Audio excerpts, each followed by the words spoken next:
मैं अपने बच्चों के लिए गाड़ी लेकर आया था पिछले साल। ये गाड़ी टूटी पड़ी है।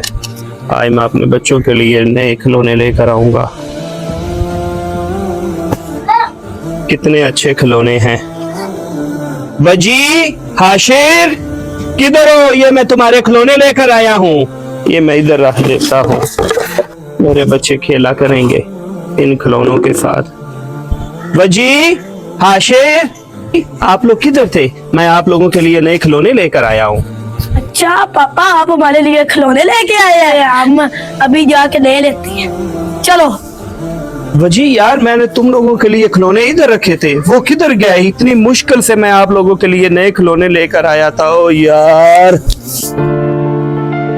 ओ यार, ये हमारे लिए पापा कितना प्यारे खिलौने लेके, उनके पास तो जूता नहीं है। चलो भाई, ये लेके दुकानदार को देके उनके लिए जूता देके चलो। चलो भाई, ये इधर रख देते हैं, जब पापा शॉप पे गए वो इधर से ले लेंगे। चलो।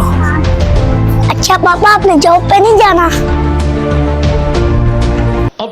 ओए, ये नए जूते इधर किसके पड़े हुए हैं? नया जूता है। अच्छा, जिस किसी का हुआ तो ठीक है, अगर किसी ने ना लिया तो मैं पहन लूंगा। मेरे पास भी जूता नहीं है, मेरे पाँव भी जल रहे हैं।